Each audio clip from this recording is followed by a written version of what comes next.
Hello, hello, hello. I know you probably just watched my last two videos and go, really? Again? Another one? Yes, another one. But only because, again, I have the day off. So I have to do as much as I can while I have the day off. So I've already talked about the Oracle of Shadows and Light by Lucy Cavendish. Today we're going to talk about the Oracle of the Shapeshifters by Lucy Cavendish and artwork by Jasmine Beckett Griffith. So there is an Australian version and an American version. This is the American version. I was not lucky enough to get a copy of the Australian version, even though I really, really want it so bad. That's the same thing with like the Wild Wisdom of the Fairy. The backing is different on the previous edition. And I love the backing on that one. Not super crazy on the backing of the one that I have. But back to Oracle of the Shapeshifters. So, I like this one. This deck is supposed to be used for times, I believe, of transformation. For evolution, yes. So change, evolution, just times of great shift in your life, whether it be like a relationship, like an old relationship is gone, you're moving on, maybe it's a new job, maybe it's physically moving locations, like you've moved from one house to another, or you're moving from state to state, something like that. So this deck is all about change and transformation, and actually just shifting.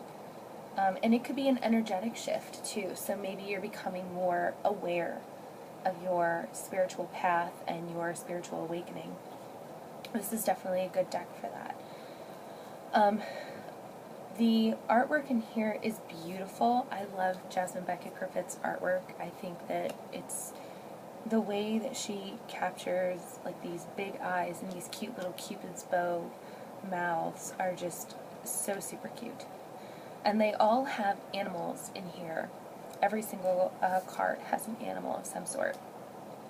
So this is the fairy ring. In this card you're going to see like a chipmunk and a bunny and a mouse. There's a frog. It's really pretty. Miss Spiderweb. That's the next card here. Now this one is talking about reconsidering your alliances and making new connections. So again, all about shifting. So maybe this card is telling you maybe you need new friends. Maybe the friends that you thought were really close to you are not really as close as you think, and maybe it's time to choose better friends that are more deserving of you. Or let's say, in my case, I had someone who was not approving of my spiritual path, and I've been friends with this girl for, I want to say like 15 years now. And I was like, what's going on? Like, I'm not a different person. I've just chosen a new spiritual path. And I kept getting this card over and over and over again. I kept getting this card.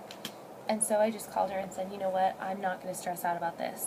You know, if you really feel this strongly, we don't need to be friends.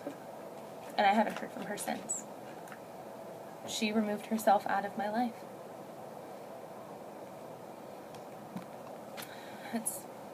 That's okay. So, Strange Companions in Stranger Places, Snow White and Alice in Wonderland.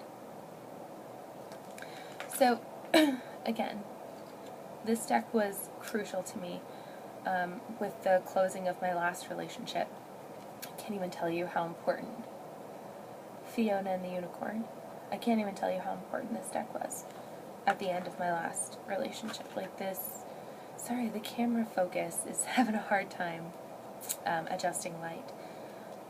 I had a lot of trouble with the closing of my last relationship because there was just a lot of hurt feelings, and I found out that he was cheating on me, and I'm an open book, so I don't mind telling you guys, and there was just a lot of hurt feelings, and it took a lot for me to kind of move forward, because I went through that cycle of, well, what did I do wrong?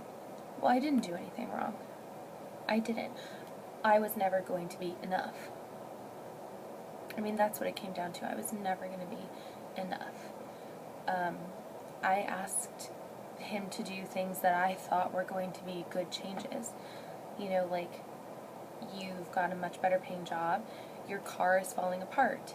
Maybe you should look into getting a newer vehicle. But that was too much change. But if you're spending hundreds and hundreds of dollars on fixing an old car, you could have taken all that money and gotten a brand new car.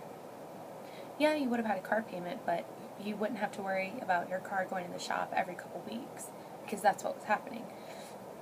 But that was just too much, and I was asking too much. I didn't think I was, but you know how they are. So this deck was really crucial for me to kind of close that chapter and to move forward as a new person. 2 kittens. Because anytime a relationship closes, you are a different person. I was with that guy for 2.5 years. I was not the same person at the end of that relationship as I was in the beginning. I was a completely different person with a completely different outlook. And so I really had to get to know, who is this Sarah?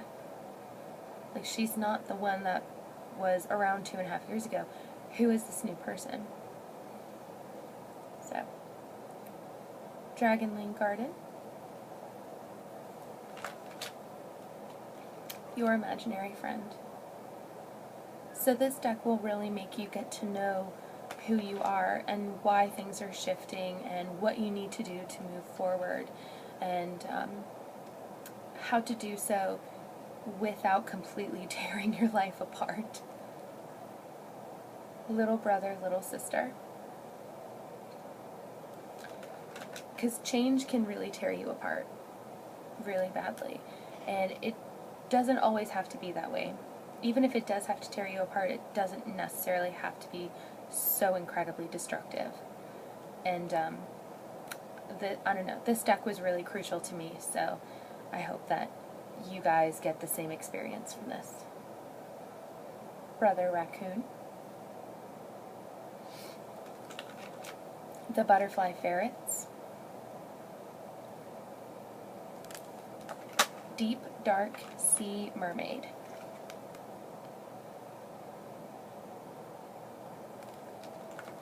Hedgehog Love.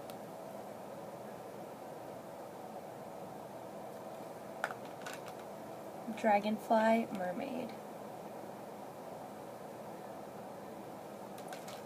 Beauty and the Beast. I got this card a lot too, because the key word is, or the key phrase is, you need some space in a relationship. Kept getting this one too. I don't know, I feel called to tell you guys so much about me right now. I feel like that's, I don't know, something's like, tell them all about you. Orca magic. So, now you know a little bit more about my personal life. The unending sadness of looking back.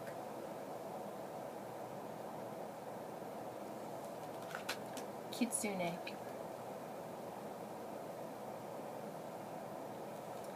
A time to say goodbye. A loyal guardian. Snake Princess. Now, if this isn't Eve from the Adam and Eve story, I don't know what is. A beautiful little worm. I love that card. I think it's so cute. A twist in the tail.